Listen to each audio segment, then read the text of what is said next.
Good evening. On behalf of the 40th Legislative District, we would like to begin this event by acknowledging the ancestors of the Coast Salish people and all those who have walked on and tended to this land over generations. Those of us who call this place home today are thankful for the abundance of resources and kindness of the past ancestors and are committed to providing all that was given to us back to the next generation. With that, we welcome you to the 40th Legislative District's virtual town hall with your state lawmakers. My name is Courtney, and I will be your off-camera moderator for this evening. Today, we will hear from Senator Liz Lovelett and Representatives Deborah Lacanoff and Alex Rammel about the 2022 legislative session. Your lawmakers will be answering questions that were submitted in advance of the event via a survey, but you are more than welcome to ask questions throughout the event by leaving a comment on whichever platform you're watching from this evening. Now, let's get it started. Let's kick it over to Senator Liz Lovelett for some brief opening remarks.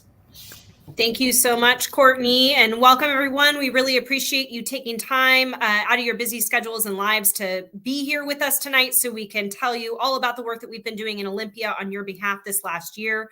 It's been another unprecedented year of working our way through the COVID pandemic and doing our part to ensure that we're protecting our communities from the worst changes that have happened as a result of the pandemic.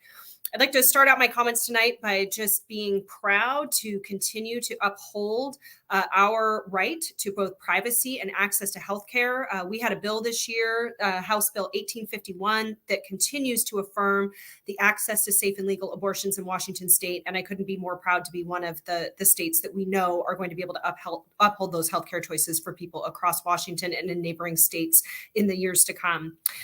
It was an incredible session. Considering we only had 60 days, we managed to get massive bills together, a huge budget, an incredible transportation budget, and all kinds of investments for small businesses, for community organizations, and behavioral health and housing.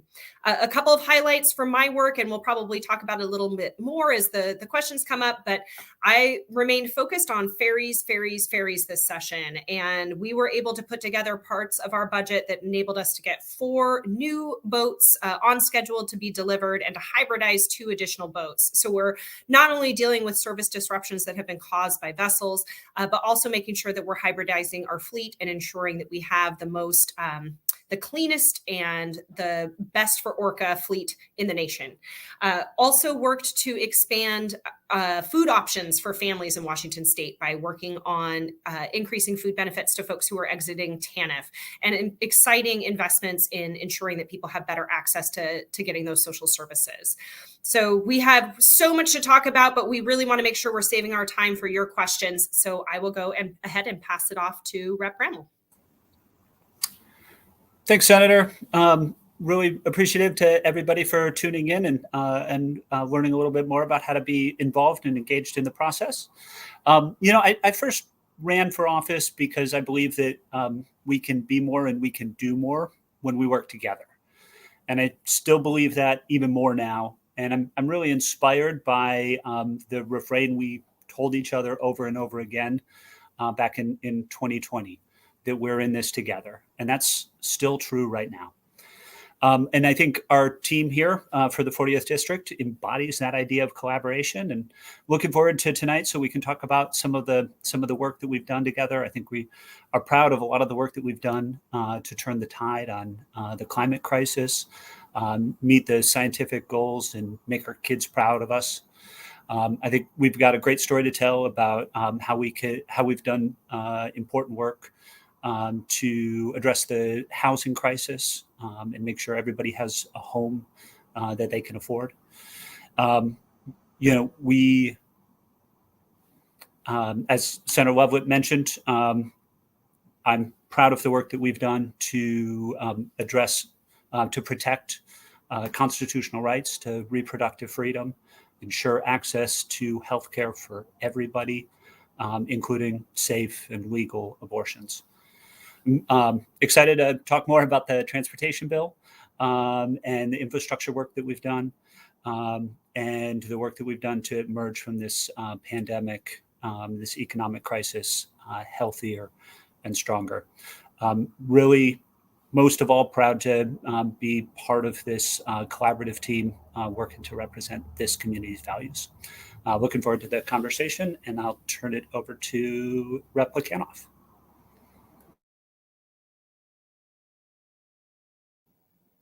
You know, I've got to wear that t-shirt, you guys, that says "You're muted." I got to tell you, I am really excited to be able to come into another session in 2023 with this great team. I can't tell you how many times you've heard me say, you know, Alex, I wasn't able to look down the aisle at you this year and be like, hey, am I doing okay? But it was great to get a call from you during Zoom and say, hey, are you doing all right? You know, how are things going? Alex, you did such an incredible job on the floor leading us through this COVID crisis of serving in a Zoom legislature. And Liz, I just appreciate you so much. There isn't a time that goes by that Liz too doesn't call and check on one of us. We make sure our bills are streamlined. We're coordinating all of our capital budget and our operating and our supplemental budgets. I think this is a great team. I still think that we're going to do great things in the 40th, and I can't wait again for 2023. Sticking together and working together is what we do best. You've heard ferries. This weekend, we got a text from Congressman Larson at 8 o'clock in the morning, letting us know that our ferries once again were off schedule and the emergency alert system was not working. Within 15 minutes, Alex made calls. Liz responded, and I had an email going to the governor's office saying, okay, team, what are we doing here? This is the type of work that I love doing. These are the type of people that I'm really excited to say we can do things a lot better. We had an incredible session, as Liz said, really working hard on climate change. I love the work that we're looking at on investing in new buildings, electric vehicles, our transportation, no pun intended, Liz, blew it out of the water. We did a transportation package like we've never seen before. Every part of Washington state gets to feel a little bit better, stronger, and safer as we invest in our communities. Many of you know that I've worked a lot on public safety. Today you see me coming from a vehicle. I just was invited at the last minute to meet with the Assistant Secretary, Brian Newland, with the Department of Interior, talking about tribal, local, state, and federal public safety systems and how we can better improve it. Because across this nation, the public safety bills that we did in Washington state is really recognized at a federal level. And it really is exciting. So if I could show you, I'd tell you that the Yakima River looks beautiful today, my friends. So I look forward to a bunch of questions this evening. Look forward to sharing some of my bill and my work. But again, just really thankful for House Bill 1851, and really thankful that my daughter's daughter and myself and my mom were all part of making sure that we take care of our bodies the way we want to do it. My mom actually said to me, you guys, and I've heard this from many women, are we still talking about this? It's our body, it's our choice. And thank you all for being here today and standing with us. And let's have a good night, guys. Awesome. Thanks everyone for those opening remarks. We will now kick it over to the Q&A portion of this event. So don't forget, if you're watching on YouTube, Twitter, or Facebook, feel free to leave your questions in the comments section and we will do our best to get to them. This first question, though, was submitted in advance of the event via a survey. Tim asks, the price of people's homes and the cost of rent continue to increase, making it unaffordable to live in many places across the state. What is the legislature doing to increase housing affordability and take care of the individuals experiencing homelessness? I can start off on this one and appreciate that question. It is such an important one, and I really appreciate, in particular, the way that it connects the cost of housing and the issue of homelessness, because I think housing really is a continuum, and those things are connected, and it's important to draw that connection. And we've seen the cost of living rise in so many places in the last year or more. And I think that really, for many people, that's felt most potently in the cost of housing. It's the biggest line item in most of our budgets. And when it's not affordable, nothing else in our lives is affordable. So I think that the truth is that our problem is multifaceted and needs multifaceted solutions across many years. We're going to have to keep working at this one to get it right, but we've got some big pieces of the puzzle that we've advanced. So, in particular, thinking about folks who need a place to sleep tonight and next week. The legislature really stepped up over the last 2 years, put more money into the state's housing trust fund than we ever have before, and we increased it by another $439 million for shelters and building homes again this year in our capital budget. That's money that will reach local communities through folks like Catholic Community Services, housing trust funds, or community land trusts, and our housing authorities to be able to build homes and shelters and to buy shelters for old hotels or motels or old apartment buildings. The other piece that we've funded this last 2 years has been rental assistance, particularly for folks who've had a hard time earning a living because of the pandemic for one reason or another. Spending money to help people stay in their home is some of the best money we can do. Preventing homelessness is far less expensive and less impactful on people's lives than waiting till they've lost everything and then trying to help them rebuild. We've got a ton more work to do on this, and I just really want to emphasize that we have a missing middle in our housing market. We need about 250,000 more homes to have a healthy housing market in Washington State based on our population. And there's sort of mid-sized homes that used to be around that are not around in the numbers that we need. Townhomes, apartments, condominiums, and we need to be doing more work in the coming years to meet that urgent demand. I'll pop in real quick here. I think there are 3 really important bills that really meant a lot to me in my heart. One of the bills was 1866. Over 70% of the people who are chronically homeless, struggling with physical health or behavioral health condition. All of us know these folks. All of us have witnessed the hardships that they have. Stable housing is a indispensable element of healthcare treatment for persons who are chronically homeless. House Bill 1866 established the Apple Health and Homes program to provide a housing benefit and community support service benefit to persons who meet eligible criteria related to income, medical risk factors, and barriers to finding stable housing. This bill would treat chronic homelessness as a key component of medical care so that more people can find homes and pay it forward, right? That's what we're about in the 40th, is paying it forward. And I think this bill really reflects the values that we have. We've done a lot of work on through the Department of Corrections and helping our people and our citizens return and re-entry back into the community. House Bill 1818 extends a period of which Department of Corrections, DOC, may provide rental vouchers from 3 months to 6 months and allows DOC to provide rental vouchers to those persons released from a state correctional facility. And this voucher will help them when they come into the community get up on their feet. We do not want our folks coming out of incarceration and stepping right into a homeless situation.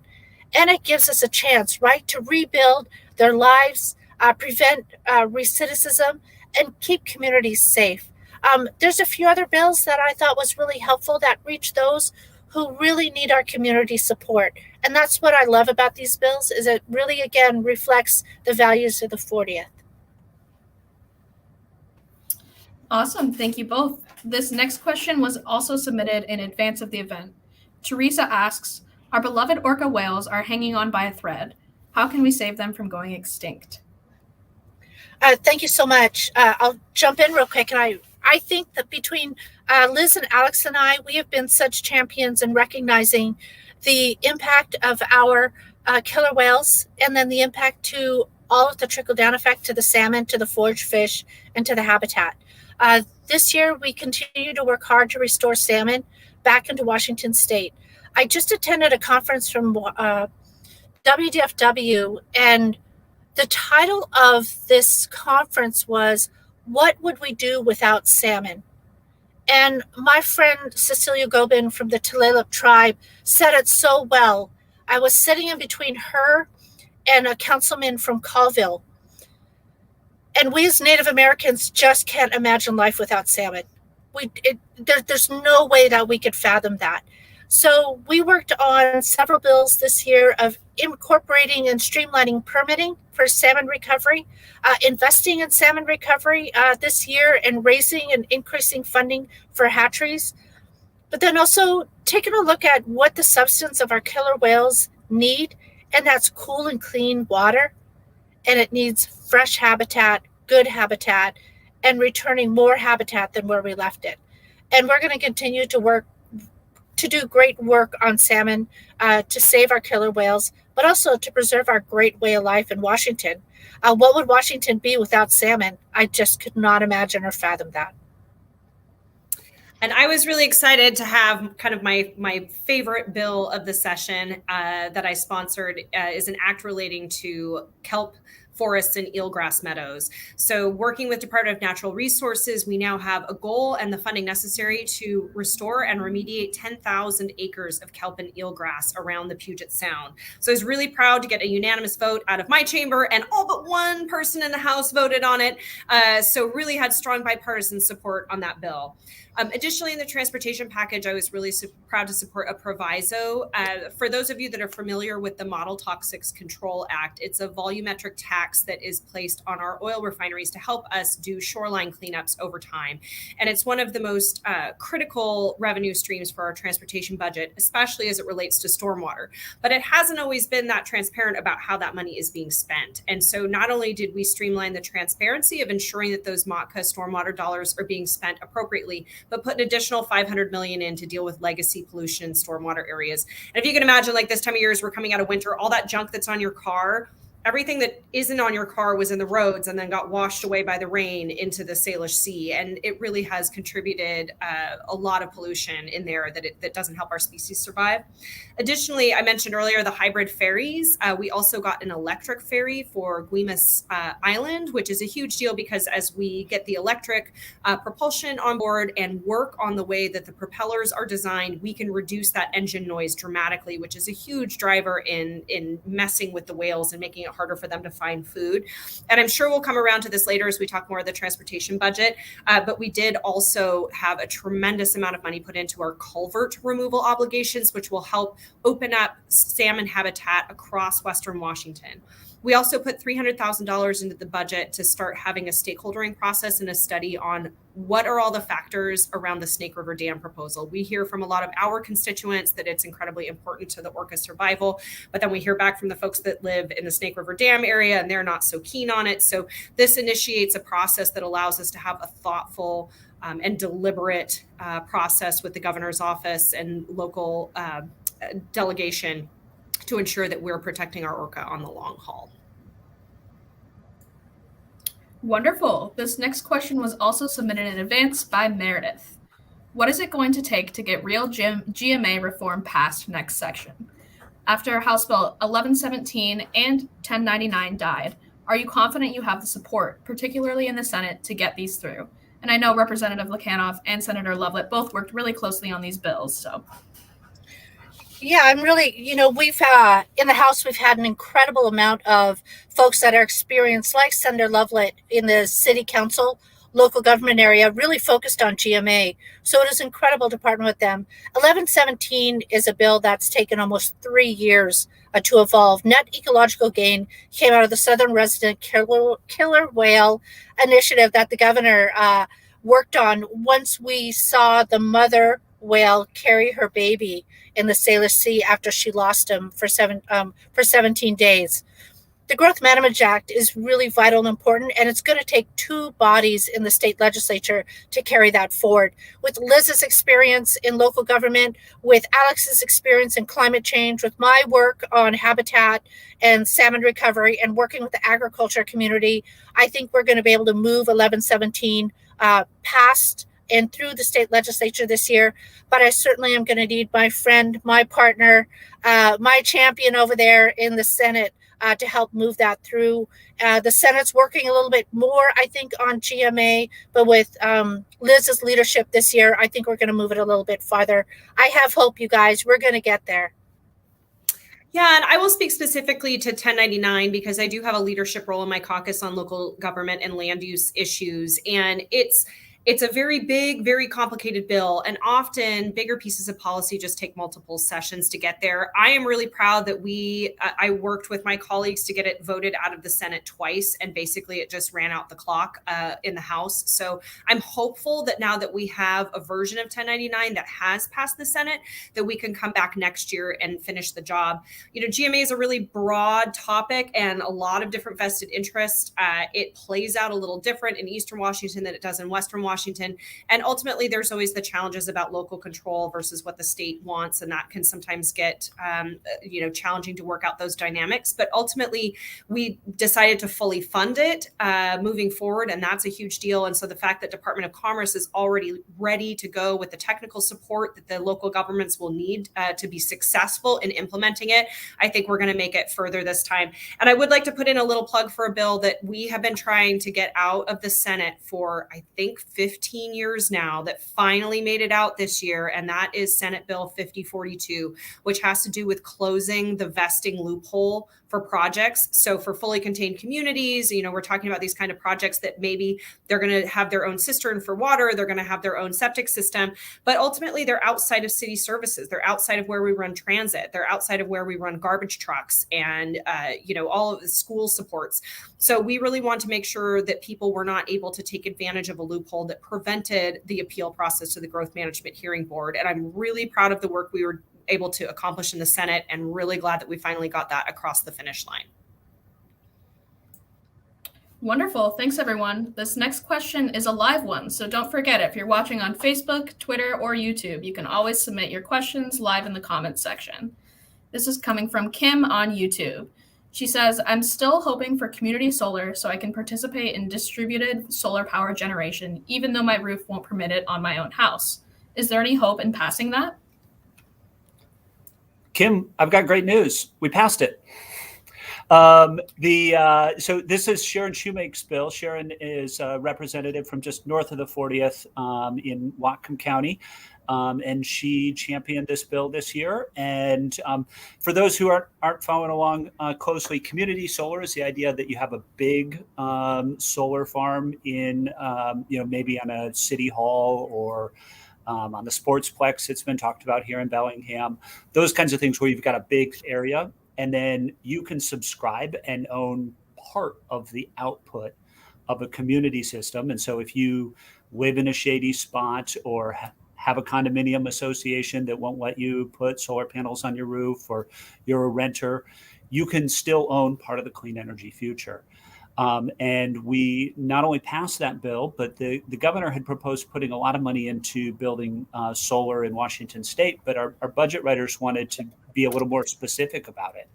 And so Sharon had proposed kind of a modest community solar program, and we were excited to move forward with it. And so when it came to the finance committee, one of the budget writers got in touch with me and said, this is a great idea. Let's make it bigger and put all of that money that the governor had planned for the community solar, or for solar generally, into the community solar program.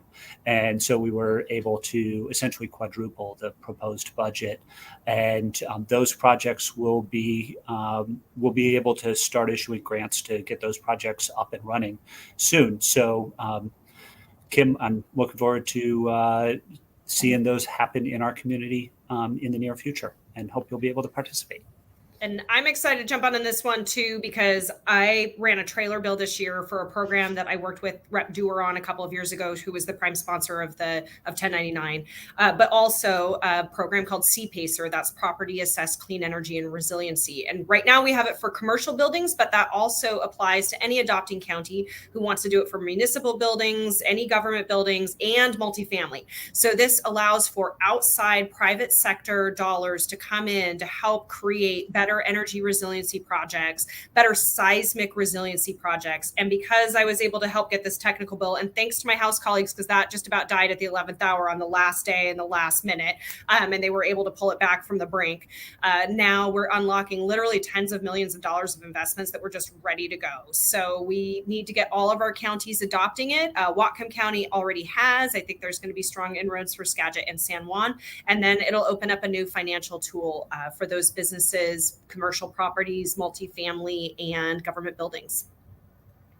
I think that's really exciting. I think that the work that we did in the preliminary just sets us up for those interesting discussions. That is, we face the potential impact of global warming, more pressure on our power grid, and how are we going to work with our utilities to be able to remove some of the power off of our power grid and invest in more solar panels. And Liz, I think you're looking at wind energy on some of the work you're doing. Alex is doing even more work on building green, and I'm doing more energy on building green infrastructure, which all helps us look at more investments in solar panels for not only residential, not only for our state and local governments, but also for our private entities. Could you imagine, Alex and Liz, if we had solar panels across all of the tall buildings in downtown Seattle and started having our industries working that?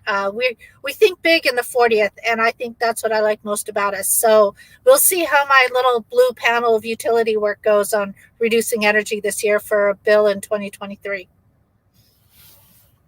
Wonderful. Thank you all. This next question was also submitted in advance from Paul. They say, we in the San Juans cannot depend on the ferries to get us off island and back home again. This has been an issue since the first IMIT initiatives.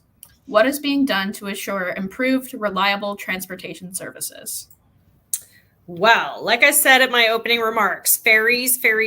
So the way that we started to deal with this was a couple of years ago. I worked with Representative Dave Paul and Rep. Rammel to form a ferry legislator caucus. So this is a bipartisan, bicameral group that comes together to advocate for issues that are important to our communities. So since then, we have met a number of times to really dig in on what are the individual issues that might be on a particular terminal or run. In what order are we going to keep restoring service? What happens when we have a workforce that is aging out of being part of our WSF crew over time? And how are we working on recruitment and retention to make sure that we have the personnel necessary in order to keep the runs going? As Deborah mentioned in her opening comments, talking to Congressman Larson the other day, they had a run get canceled. It only takes one person calling in sick for us to have to cancel a run. And so part of what we're looking at is staffing levels. Part of what we're looking at is how we have better workforce retention and promotion within the ranks, working closely with our labor partners to make sure that we're modernizing their hiring practices, their recruitment practices, to ensure that we're getting a more diverse workforce and that we're allowing those opportunities for people to move up the ranks. Additionally, getting the funding for 4 boats was crucial. This is a mini transportation package, meaning we didn't raise revenue. We didn't raise the gas tax. We didn't raise a number of different revenue options because we knew that people in Washington state were hurting and really couldn't afford to pay any more in regressive taxes. So what we were able to do, though, was assign federal dollars, assign Climate Commitment Act dollars to ensure that we are getting what we need out of our ferry system in the short term. And the piece I'm really proud of is that after years of advocating for it, they were willing to put in intent section language, which says that it is the intention of the legislature to fully fund the WS master plan as it relates to vessel capitalization and terminal electrification. Because the other piece we know is that it's great to hybridize the ferries, but it doesn't really matter if you don't put the shore power in and the electrical charging that's necessary to recharge them when they're debarking the ship. So really have worked comprehensively across all sectors. I think there was enough of us saying, we can't vote for a transportation budget that does not take care of the ferry system. And I think we just really hit critical mass and decided to work with a schedule that was reliable rather than canceling runs that we couldn't possibly keep up with. And so we really want to make sure that the schedule that you have is the schedule we can maintain. And we're working on fine tuning reservation system and the alert system to make sure that you're not left high and dry stuck in the line all day. So the other piece I would be remiss not to mention is kids ride free on the Washington State ferries now. So if you're 18 or under, you have access to free transit on the ferries, and additionally to all transit across Washington State. So I think of that as a working class tax cut right in and of itself. And how great is it that we can now travel on the ferries and know that our kids can go on with us for free? Wonderful. Thank you. I just Sorry. add two other small things, but just I think important steps forward towards the bigger solution. One, as part of the redesign for the Lopez Ferry landing, we've gotten a commitment from Washington State Ferries to put more and better cameras in, so folks will be able to see further down the line from your web access at home, and you'll be able to tell how long the line is and how soon you need to leave to catch that ferry.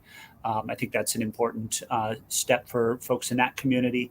And then the other thing we're going to start this year is a study to look at what other options the state has to encourage folks to walk on instead of bringing a car. Every ferry that's traveling to and from the San Juan Islands, our limiting factor isn't the number of people we can carry, it's the number of vehicles. And so we're looking at a variety of different ways that we can encourage people and make it easier for people to walk onto the ferry, coming or going, to be able to do more with the vessel trips that we have. And that study will be looking for your community input in the coming months.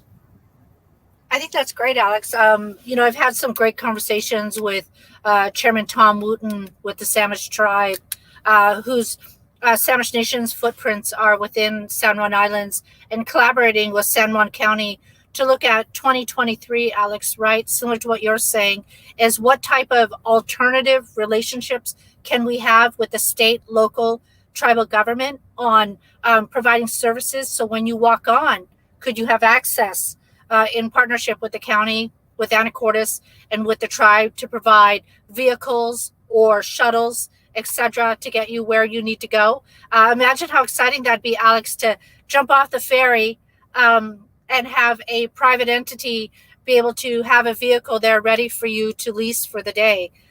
It's just things are changing, times are changing. We're looking at alternative pathways. I love the conversation that I'm having with them also about, and I know we did the study, but counties are able to work and the tribes on doing taxis, smaller water taxis between the islands. With Dakota already building, Dakota Creek is the boat builders in Anacortes. They built the electric ferries for San Francisco, and they're the small taxi ferries between islands down there. And I just think, again, going back to the values of the 40th, how incredible it's going to be if we're building infrastructure for electric vehicles, electric ferries, and now potentially, who knows in the future, small electric taxis. These are just more reliable services that are provided to our communities out there who call the islands home. And Liz, correct me if I'm wrong, but San Juan Islands, out of all the ferry services, it is the only one that is completely isolated, and there's no other way off. So that's why we fight so hard for our ferries to be taken care of and prioritized for the state. Did I get that right? My ferry guru, Liz? Most everybody else, if you really needed to, you could drive around, right? No option like that for the San Juan Islands. And, we did a bunch of listening tours, and what we found out was that there were, kids that were on the ferry half the day that were missing school. We heard about people missing medical appointments. We heard about people getting stranded various places. We know that there's a lot of push to get the Sydney run back up and going once we kind of have that all sorted out. So yeah, absolutely. Everybody else, we don't want them to have to drive around. That's the reason we provide a highway service, right? It's a water highway transportation service. And, I think ultimately it had been kind of like somebody brought up the IMIN initiative. The can had been kicked for a number of sessions. And it was just like I think even the legislators that don't have ferries in their district had their phone lines blowing up. And it finally got to the point where it's like, okay, this is what we've been telling you about all these years, and people were really upset. And so I'm sometimes it takes that level of urgency to really get critical action, but I'm so thrilled with where we have gotten to in this transportation budget, and know that when we come back in a couple of years to iron out what we ultimately need, which is a vessel being delivered every other year. And that's the commitment that we've made to figuring out how to finance that over time. But we know that that's where we need to go. Wonderful. This next question was also submitted in advance, and actually quite a few people asked about this, so we just had to pull one question out of the many. But Linda asks, is there any progress with the state to get Commercial Avenue or Highway 20 repaved? It is in terrible shape, and there appears to be no progress towards fixing this mess. Yeah, so I feel this one so hard. Like, I just was driving down Commercial Avenue today going, just what a mess. We managed to get the other two spurs of Highway 20 paved, right? Like, we got that big roundabout. We got all of the ingress into town. We got the portion that is Oaks Avenue that's running out to the ferry dock. But the piece that we were missing is this Commercial Avenue sector, in part because it is in such rough shape. And I will say, having served as a council member for as many years as I did, pushing the legislative agenda, which was please fund Highway 20, to now be on the transportation committee and still hitting some brick walls on that, it's incredibly frustrating. So here's what I know. I have submitted that project proposal many times, but this transportation budget being a mini budget that didn't push for any additional revenue, we just didn't get local community projects like we normally do. And local community projects are where we say, okay, in my district, this is the big road project that everybody is clamoring to have done. Things that we did do to try to help make this better and kind of more manageable. I worked to get language in that had to do with when you have a city street that is also a state highway, what can we do to be more collaborative and have partnerships in order to get those projects done? How can we prioritize them? But the other thing that I know is that WashDOT typically prioritizes projects based on fatalities. We're really trying to work our budget towards taking care of the intersections where we know people are having a lot of crashes, and Commercial Avenue just frankly doesn't qualify by that metric. So here's what I know. We're going to keep pushing. When we move to the next transportation budget, I'm planning on having Chair Elias up to the district here in the next couple of months to come visit himself so he can have his car humble bubble over the top of all of the bumps on Commercial Avenue like the rest of us have to do, so that hopefully we can get this in the next so that we will get this in the next transportation budget, because it is just a mess. Liz, you're absolutely right. I believe we have another 300 folks potentially moving out towards into Anacortes. And just to complement the work that you're doing, Liz, and I think I was planning to invite Representative Fry out to Anacortes to take a look at not only Anacortes, but out to the San Juan Islands to see some of their infrastructure challenges that they have on their road systems, and then the impact that they're having due to sea level rise. So Liz, let's you and I partner up with Alex. Alex, you have a bunch of infrastructure projects. We all do up also in Bellingham. So maybe we'll do a little transportation meeting and bring our chairs up there and show them the three areas that are really important for all of us to keep our roads safe. I see that we have a kind of another follow-up ferry related question. So I'll just touch on that briefly about how we can get lower income fares across all of our transportation and for our ferries. So I see this low income fare. Yeah, we've been talking about this for a while, and we're trying to figure out the best way. Do we start with a pilot that incorporates it with Orca cards for folks that are already seeing reduced transit fares? We made a big step forward by having kids be able to ride free, but we still do have progress to make on making sure that we have income qualifying low income fares for folks to be able to ride transit and the ferries as well. Wonderful. This next one was also submitted live, and I'm assuming this one was in advance of the event, but it is also from Joe, so I got caught up. I'm assuming it's a different Joe, but nonetheless. With the Democratic Party so pro-union, why was it such a challenge to get the legislative CBA bill passed this year? How much did the legislative employees' sick out impact legislators to act?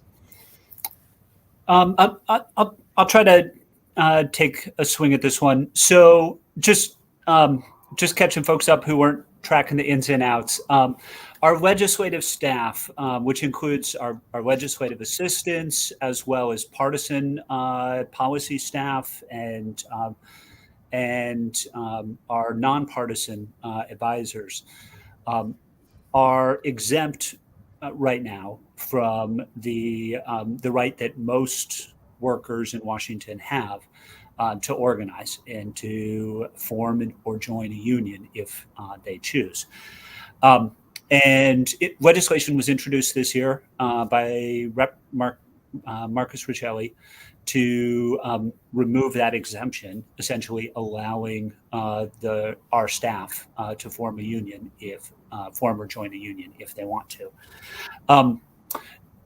It is always a challenge to bring a big idea forward and get it passed in a short session. I don't think this was a uniquely difficult challenge.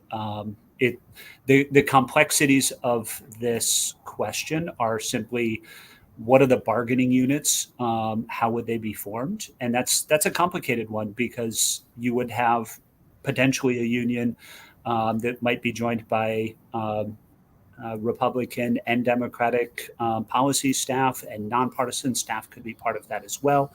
It's complicated, and I think it's really important to get those details right. Washington would be the first, or perhaps the second. I think Maine has partial right, but we'd be one of the first states to do this, and we want to make sure and get it right. We missed a critical deadline and did not have agreement on those details. And so the bill that was initially formed was dead. We created a workaround to allow it to be essentially part of the budget, so that that deadline no longer applied, and said that our staff will have the authority to pass to join a union 2 years from now, unless we do something based on the study that we'll be doing in that intervening period. I think we all support folks in being able to form unions and encourage folks to organize and speak up for their workplace, speak up in their workplace, and speak up to their employers, which in this case is all of us. So I think it was complicated and difficult to figure out. I think workplace actions like sick out are often a tactic that helps prioritize things. Didn't change my mind because I was already in support of it, but I think it definitely helped push it up as a priority for a lot of us. Great. This next one was also submitted via the survey. Harold asks, "We're excited for the construction on the MV Library Commons to begin. Even with its construction, it still feels like there is a lack of EV charging stations in our district. What can you do in the legislature to increase construction of these as more constituents make the switch to electric vehicles?" That's a good question. Thank you, Harold. When I first got this idea from Mayor Bordeaux, my LA at the time, Kaylee, who is now a Whatcom County Commissioner, congratulations, Kaylee Galloway, I had to do a shout out there. We were so excited to be able to develop one of the largest EV charging stations north of Tulalip, actually north of Seattle. And watching, that whole MV Library Commons project really is the good work of Liz and Alex and I working together. That is a project that continues to give back to the community. I think for us to continue to include EV charging stations in our district is we have an incredible amount of infrastructure that's going to be done in the next 10 years, either at the federal level or the state level. So keep letting your congressional members know that if you're going to invest in infrastructure, invest in EV charging. If we want it also in our district, let Liz and Alex and I know, especially Liz and Alex who are in the transportation, both on the transportation committees. They really push that and they really support it. Not only are we going to need it based on our infrastructure and our transportation, but we also need it within the 42nd, and then also in the 10th, and then in the 39th. So it'd be great to have our whole north end ready to go for the increase of EV charging stations, EV vehicles coming into our district. And I'll just add that 2 years ago, I introduced and passed a bill to create an EV charging infrastructure map for the whole state. So we know that this market is only going to grow. I think GM has said that they're not planning to build internal combustion engines for personal vehicles after 2035.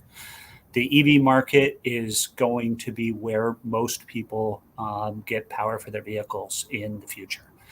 And we need not just charging stations, we need lots more charging stations, but we also need to make sure we have the electricity when and where we need it. And our electric utilities had indicated a couple of years ago as part of our state energy strategy that they didn't have a clear way to sort of figure out what that demand was going to be and how to meet it on time. And so we introduced this bill, and it is now under development, that mapping tool that will give us year by year how much electricity are we going to need, where are the charging stations going to be, and how do we meet that demand as it's growing. You know what's so exciting, Alex, is I was sitting with the EPA administrator, the past EPA administrator, Dennis McLaren, and there's 2,000 F-150 Lightnings coming into play. Alex and Liz, you know what I found out? They can charge, if your house, you lose electricity in your house, it's three. So Mr. McLaren said it was 5 days that Ford 150 can keep your house electrically charged for 5 days. The question that was asked, Alex, and this will be fun for us to figure out with our congressional members, is if you can give, can you give some of the electrical energy back to the grid from these electric vehicles to charge back to? I don't know, Alex. Obviously, I'm not a scientist, but I know you are really charged up, no pun intended, about the EV vehicles and infrastructure. So I thought I'd share that little bit of tidbit when we're looking at utilities and energy reduction to release the grid of some of the pressure that we put on it. Wonderful. Next question was also submitted in advance, but for the folks watching live, don't forget you can always put your questions in the comments section and we will do our best to get to them before the end of the event. Steve asked, what are the 3 most important steps county governments should take to ensure sufficient carbon emissions reductions? Ooh, I love this question because I get all wonky and geeky about municipal and county government because it's kind of counties and cities are the way that we implement what the state wants to do, right? So these kinds of ideas of how we can deploy these ideas locally is so crucial. So a few things that come to mind right off the bat are doing transit-oriented development. We want to discourage sprawl and encourage density where we have access to both transit, to amenities, and to jobs. So this is where county governments in particular can really make sure that not only are we not sprawling out into places that really put pressure on our agricultural spaces, they put pressure on our timber spaces, they put pressure on more sensitive ecosystems, but also make sure that we're putting people where they belong, which is where we can do water, sewer, garbage, which is where we can get them on a bus to their job, and is where, the community tends to thrive. Now, that's not to say that people can't live in more rural areas. Certainly, there's always people that are going to want to be in those rural spaces, but really being responsible moving forward about where we allow that construction to happen. So for example, we don't want people living right next to where there's a wildfire hazard or landslides or floods. And over time, we're going to keep, modifying our land use codes to make sure that is happening. Additionally, we have to be mindful of how we build our infrastructure. So ensuring that we use new technologies as they come on around.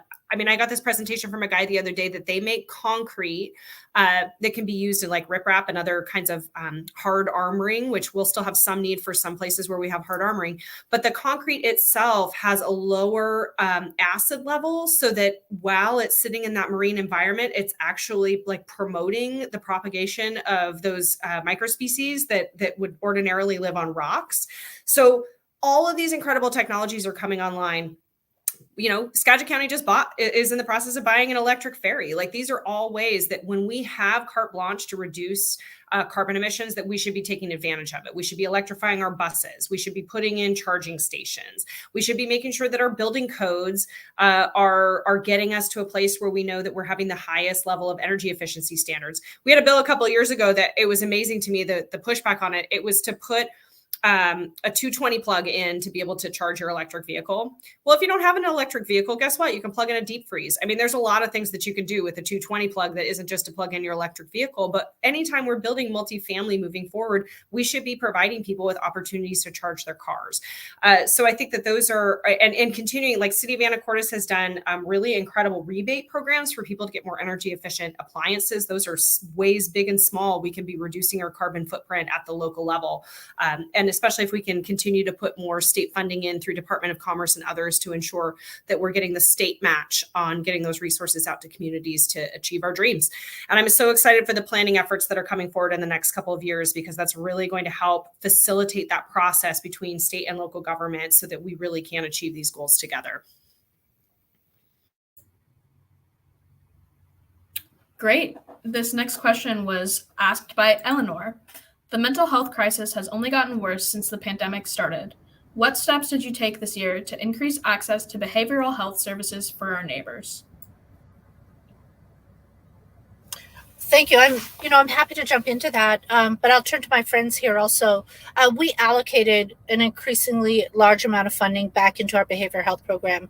We saw 10 years ago, we were not investing in behavioral health as we should have been. We weren't investing in the workforce development. We weren't investing in the best medical technology that was used. Now coming out of COVID, we see that we're having more of a deeper impact. The behavioral health system, we allocated $520 million for the 21-23, and the biennial, just a little bit over $277 million. We allocated funding to support behavioral health care providers at $100 million. Funds for mental health and substance use disorder provider rates increased by $51 million. Increasing funding for non-Medicaid services, $24 million. So that means $80 million for a 4-year total. Expanding opioid response programs and supports for $23 million. Funding housing and employment for individuals with behavioral health issues at $24 million. And provides funding for crisis outreach and diversion programs at $35 million. Bottom line is we could dump a lot of money into behavioral health, but it really is going to take local, state, federal, and tribal partnerships and relationships to be able to increase how we're going to address this issue together. There is not enough workers, period, to be able to address the behavioral health crisis within our communities. And it's going to be, and I'll be honest, tearing the Band-Aid off, it's going to be hard for us to endure in the next couple of years. But we're investing in new technology through telemedicine. We're investing in finding alternative pathways to increasing service and care for our behavioral health specialists. But it really is going to take collaboration at all levels of governing bodies. Washington State is not the only victim here who's fallen to the behavioral health crisis. It's happening across the nation. But I think with Liz and Alex and I and our friends to the north in the 40th and our friends to the south in the 10th, and to our friends over in the 39th, the great work of some of our legislators together down in Olympia, will continue to move towards solution-based ideas and concepts. That's a great overview, Deborah. I'll just mention two other things that I think are important. The 988 suicide prevention hotline is coming online later this year, and the Recovery Navigator program. I think you mentioned it, but I just really want to highlight this because I think it's so important, because we have great services in one bucket over here, and then another agency over here, and another set of services over here. And if you think about trying to pick up the pieces while suffering from depression or recovering from addiction, sorting through bureaucracies is hard enough to do even on our best days.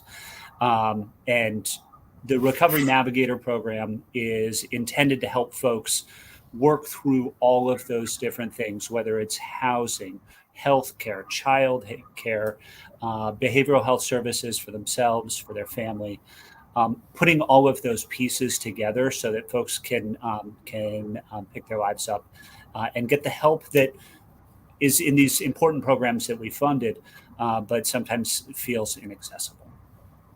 And I would definitely like to jump in on this one too, because I think that the relationship between mental health and homelessness cannot be overstated. And a couple of the things that we did to alleviate in a couple of those places was, Mount Vernon has been leading the state for years by having an embedded social worker as part of their police department.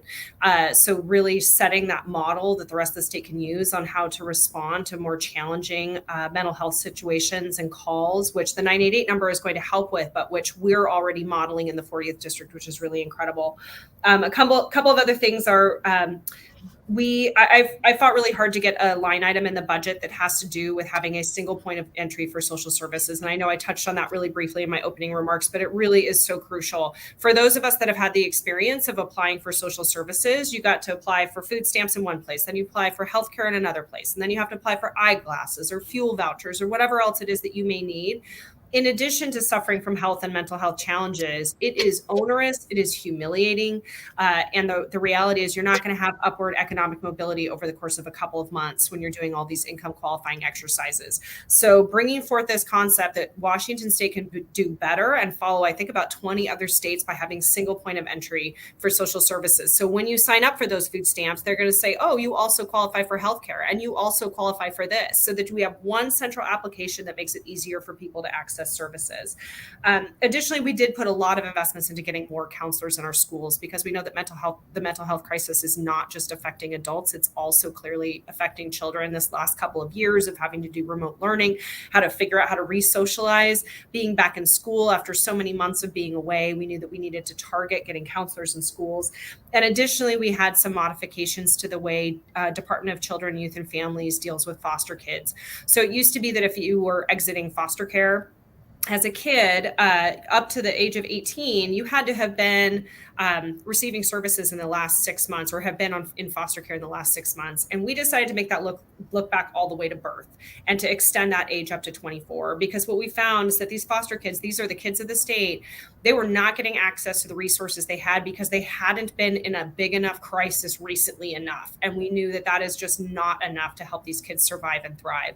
And so I'm so pleased to have been a part of that initiative to make sure that those kids are getting the help and services they need, so that they don't find themselves in a situation where they're having other mental health and crises going on in their lives.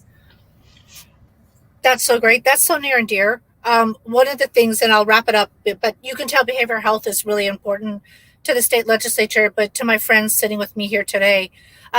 One of the big investments all three of us have really focused on is investing in the Dugualich Center, which is the treatment center for opioid addiction and other addictions within the 40th.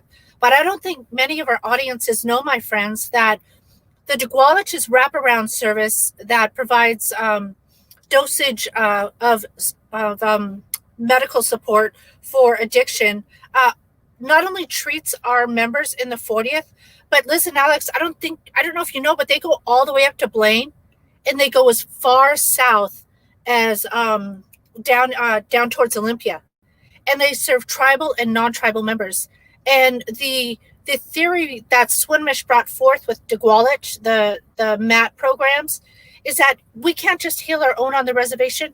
We have to heal all of our friends and family surrounding us in the 40th. And since then, I believe there are 6 new MAT programs that the state legislature is also helping fund throughout the state. In fact, there's a new one, I think that's being proposed down in Olympia with the Thurston County and the Nisqually tribe.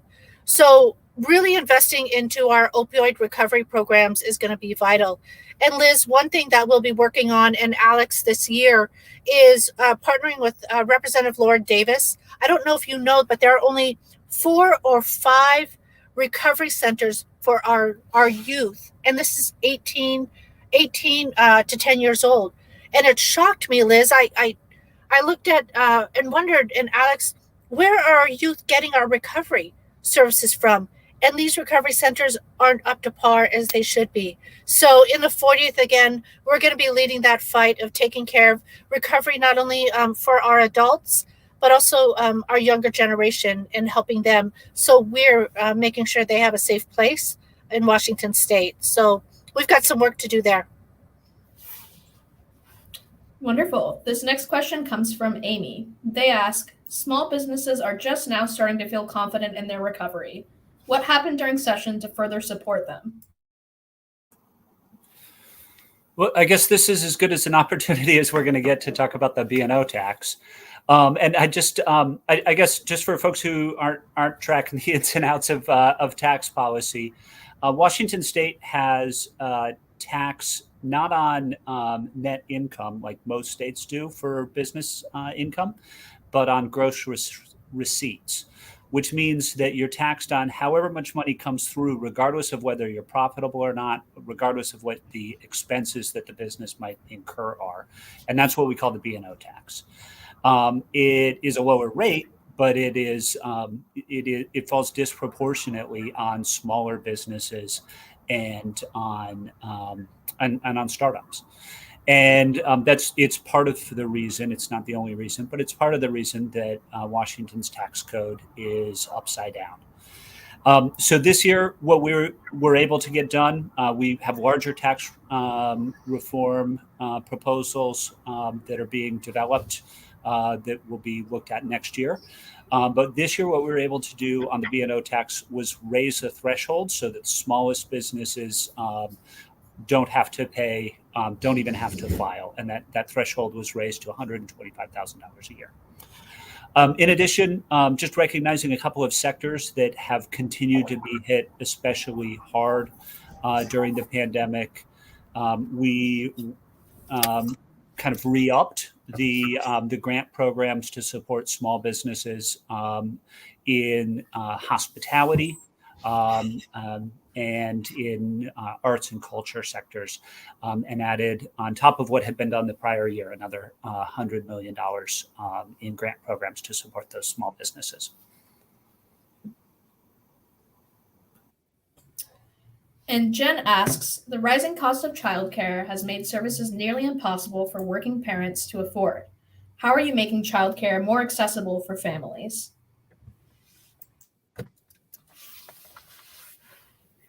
Well, I guess I'll jump in first. Last year, we started the Fair Start for Kids Act that charted us on a path for creating more opportunities for early learning and childcare settings. This year, we put even more money into it. So the hope is that we have not only the facilities starting to crop up, but also working on the training that is necessary for people to get into the trade of providing care for our children. And I'll just put a little plug because this is my other favorite bill of the year. So I was able to get a bill passed that explicitly enables people running for office to use their campaign funds for childcare. And my hope is that we will build a different kind of bench, because here in the 40th, we have 3 single parents that are leading the charge here, but across the legislature, that isn't always the case. And so we bring with us better understanding about those challenges of providing for our kids, of figuring out how to navigate the rigors of work and childcare and all of those other considerations. And all of us made sacrifices to get where we are and to be able to make sure that our kids had dignified childcare settings. So I do hope that that is one opportunity that we have to continue to elect really great people that have kids, so that we can get better across the board representation at all different levels of governance.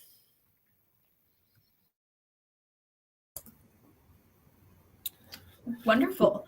Would just flag also, we made some, sorry, Courtney. No, you're fine. Just flag also, we made a couple of direct investments in capital facilities construction to support childcare over the past few years at the Samish Nation childcare facility there in Anacortes, as well as the Anacortes Family Center a couple of years back.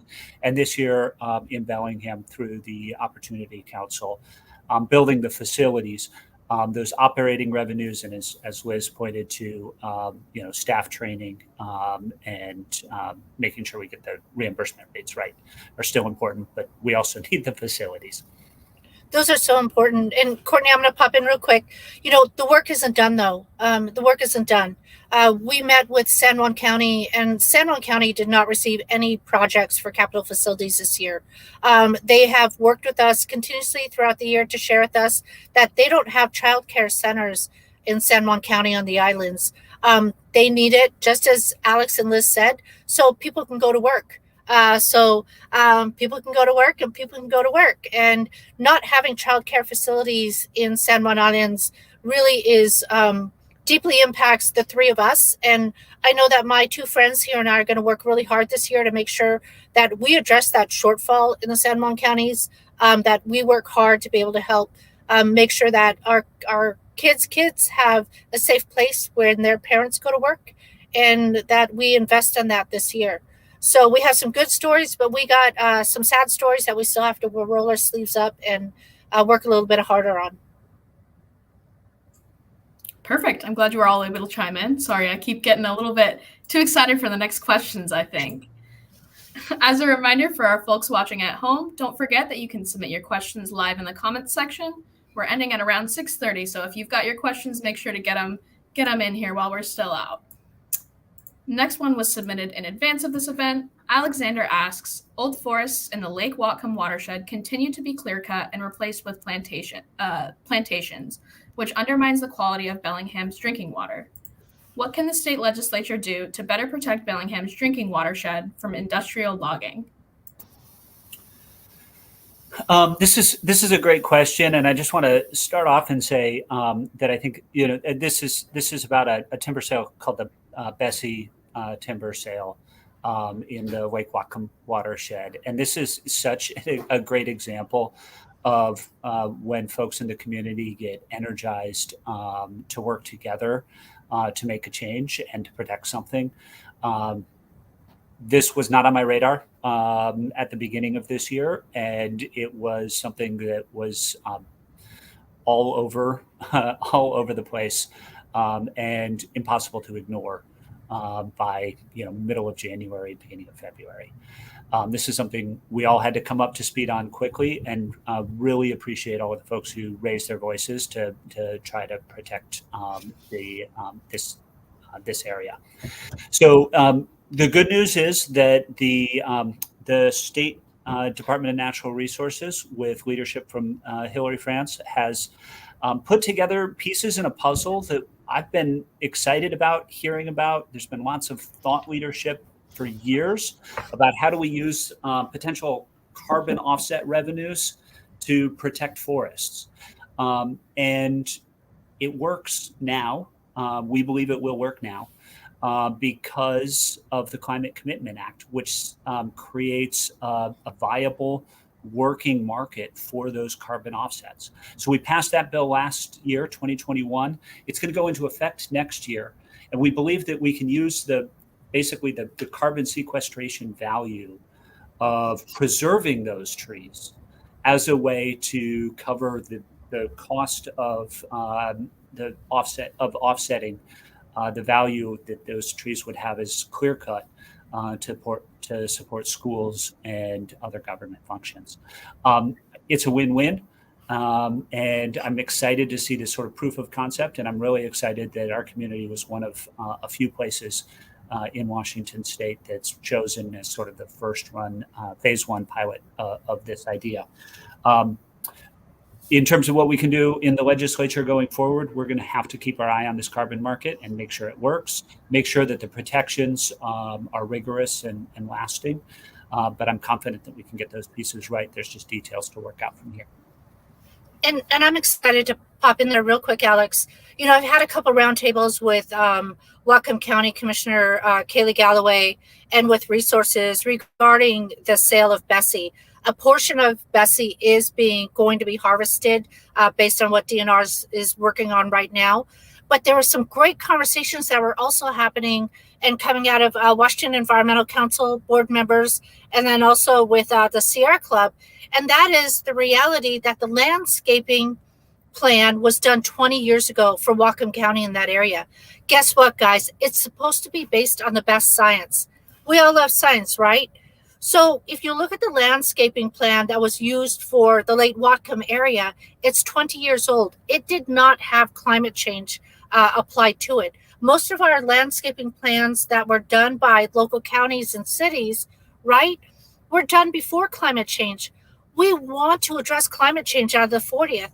So the good part is what we could be doing, Alex, is we can also take a look at whether or not we need to provide funding and support to DNR to work with local governments to apply climate change to some of that those plans that have happened, because we've had to do that to some of the in-stream flow reports that were done within the state because the science was 20 years old.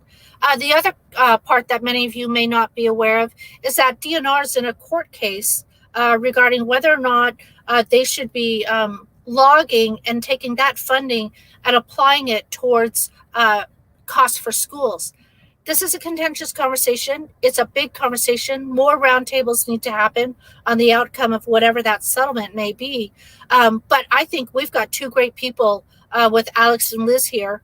The RDAN committee, which Sharon and I both sit on, and we have a forester named Bill Ramos, who has worked at the federal and state level, who's also engaged in this. So just to let our constituents know, Alex and I are both working in this area, in this field.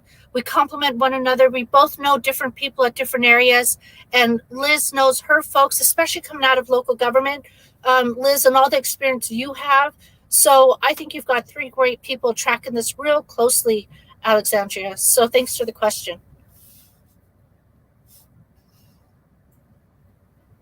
Great. And we've got another question here from Jerome. What kind of work was done this year to support our local farmers and protect the industry from climate events, and also importantly, the workers that keep the industry relevant? I'm going to share this question with some of my colleagues here. I'm going to start off with the first part of the question. It was incredible to be able to work with Senator Rofus, Senator Vandeweghe, Representative Springer, and then on how we can provide support for some of our agricultural community to address the volunteer programs of working on preserving habitat for salmon, but also sustaining the agricultural communities and the way of that way of life. I sit as co-chair with Senator Wagner on the Skagit River Joint Task Force on water supply. We're working through agriculture. We're working through how we're going to manage water in the Skagit with both agriculture, local government, and with the tribes within the Skagit. Both areas are looking towards advancing science, promoting return of habitat, and then helping sustain our agricultural community. I was really excited, as I always have been, to work with our Latino, Hispanic, migrant farmer community to be able to provide protections that address the H-2A farm workers bill, their farmers, the farming pay, and then also the housing, the education, and then also equity and diversity throughout that community as they move forward with us. I know Alex and Liz have worked in this area too, so I want to give them a little bit of time. Liz, you and I talked about a great bill that passed last year out of the Senate with the leadership of Senator Kaiser working with all of us. So I'll turn it over to you. Yeah, as Deb was kind of alluding to, one of the bills that passed last year that will be coming into its first year of effect has to do with finally providing overtime for agricultural workers. This has been a group of workers that has never, ever been able to receive overtime pay or compensation at all for working more than 40 hours a week. And we had pending litigation. We knew that the legislature needed to step in and make sure that those protections for workers were in place. So this will be the first year of starting to bring those salaries for those employees up to where they should be. And over the next couple of years, we'll get up to full parity for every hour that they work, they're being compensated. Additionally, we have a proviso in the budget that studies the impacts of pesticides on farm workers more broadly. So that is coming through JLARC, which I also serve on, which is the Joint Legislative Audit and Review Committee. And I saw that that was on the schedule, that it's due for our review in 2023. So I'm really excited about that. For those of you that are not familiar with the Healthy Environment for All Act that was passed with the leadership of Senator Saldana and Rep. Lukanov, this is the idea that environmental justice and social justice and racial justice are all intersectional. And so we embedded that environmental justice into 9 of our state agencies to be able to create health disparity mapping around Washington state and to ensure that our state agencies are prioritizing communities that have been highest risk for health problems because of the level of pollution that they have been exposed to. So the mapping has so much data, it's interactive. You can look at it on our Department of Health website, and it's really helping legislators become educated about the impact of our priorities and making sure that we are in fact delivering for folks in our communities to make sure that they have better health outcomes over time. I'll just flag two other key pieces there, and in the thinking about our farm workers and the overtime, was pleased to support that last year. It's an underrated part of this job, I think, but we saw several efforts to roll those provisions back and say, oh, well, there should be exceptions when you still don't have to pay overtime to farm workers this year. And so I think we're all committed to continuing to play defense and making sure that those provisions go into effect. And then I just also really wanted to flag the important work. It's happening in the 42nd district, but affects all of our communities, especially around the catastrophic flooding that happened in the Nooksack River this year. There's going to be a lot of work that needs to go into rebuilding those communities, and that's going to include design work around this notion of floodplain by design. I don't think we have a settled plan for that yet. And our partners up in the 42nd district are working closely with the community leaders and the experts to develop those plans. But I think we're all committed to standing shoulder to shoulder and advocating for that plan and for the resources needed to implement it when the time comes. Great, and we are just about out of time here. Thanks everyone for all of your thoughtful answers. I know we've had the chance to talk about a lot of really cool bills and other policies during this event, but are there any other topics or bills or anything like that you guys were particularly excited about this session that you wanted to touch on before we conclude?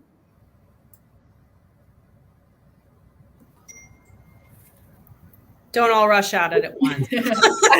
Well, I'll just say raises for teachers and support for support staff like counselors and nurses was an important priority. That was led by Representative Alicia Rule in the 42nd district.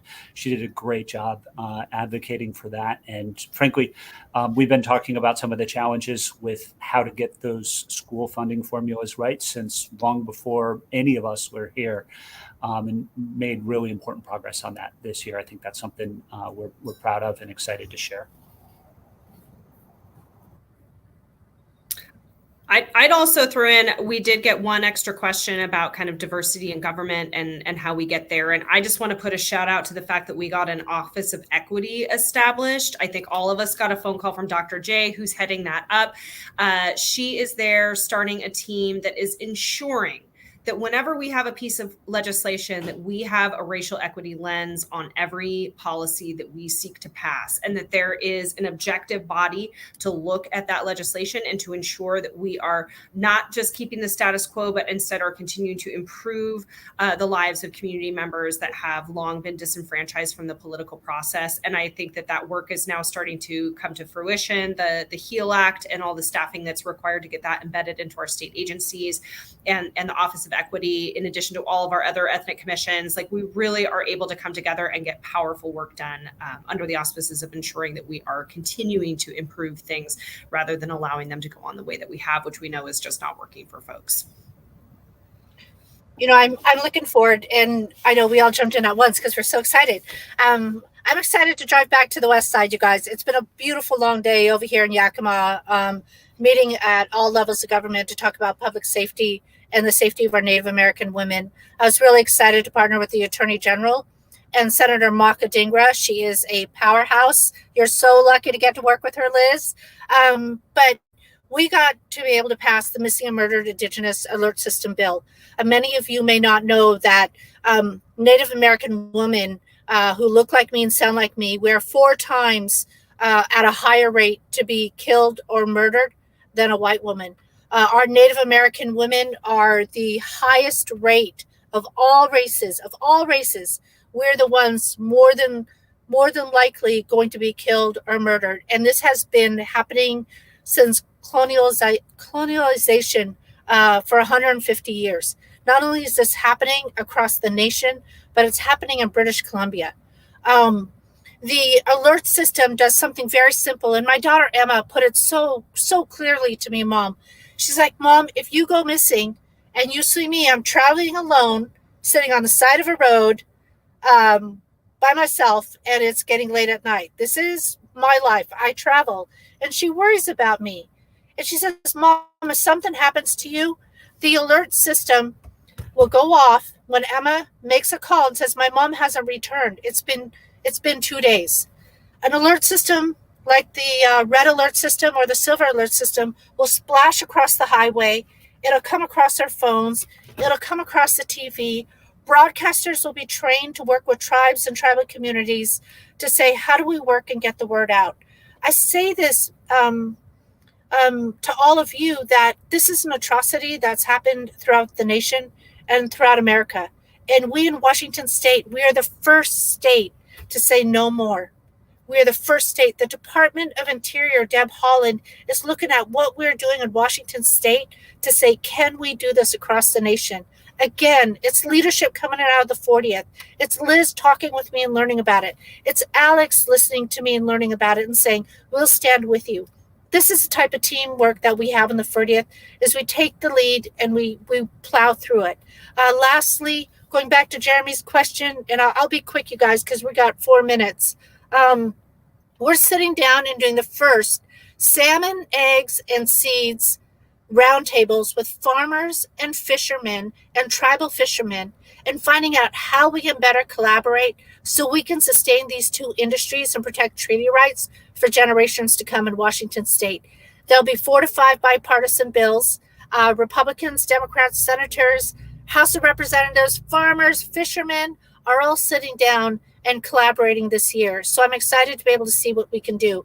No more wars, guys. We're all going to call this place home forever. Let's continue to work together and collaborate. So sorry, guys, I got all excited. We love excitement here. That is what we should be. Wonderful. Thanks, everyone, for asking your questions, and to the members for their thoughtful responses. Now that we're about out of time, we'll take some time to wrap up with some closing remarks, starting first with Senator Lovelit. Thank you. So thanks again to everybody for tuning in tonight. Sometimes government can seem so far away and so distant from our own personal realities, but, we really live here. We work here. We're part of your community. And I just appreciate how thoughtful these community groups are. And this is the time of year to get a hold of us, right? Like during session, things get really frantic. And, especially when we've only got 60 days to get all of the year's work done, like things are just very hectic. But this time of year is the time when we can come meet your community group. We can field questions about what's going on in your life and your world, and make sure that we're answering questions. And I just want to give a big shout out to our staff here in our offices, Jordan and Cole and Amanda, and our comms team, Courtney here, and others, because they really facilitate the ability for you guys to get in contact with us. And so, they do an invaluable service to our district. And they're just really a treasure. So I hope that you are leaning in to make sure that you're getting your questions answered and your concerns addressed. And we're here and we're listening and we're ready to continue. Not even ready. We're just going to keep on working. We've been at it and we're going to keep doing it. So anyway, thank you so much for being here tonight. I think Liz said it best. I'm all in with you, Liz. I'm all in with you, Alex. Let's just roll up our sleeves, get to work. And I just really thank you to our audience and staff. Ditto. I'm all in with both of you. And I really appreciate folks tuning in and checking this out. My favorite thing about these town halls is that we get to showcase the collaboration we have, working together as a team to represent the community's values. Really appreciate everyone being here, and thanks for tuning in. Awesome. Thanks so much to everyone who pre-submitted questions and who were engaged live and asking questions in the comments. If we weren't able to get to your questions tonight, that is totally okay. All 3 of your lawmakers' contact information will be on the screen in just a moment, and we encourage you to keep reaching out to them and sharing your ideas about your community. With that, I hope everyone has a safe and healthy evening, and we will see you soon.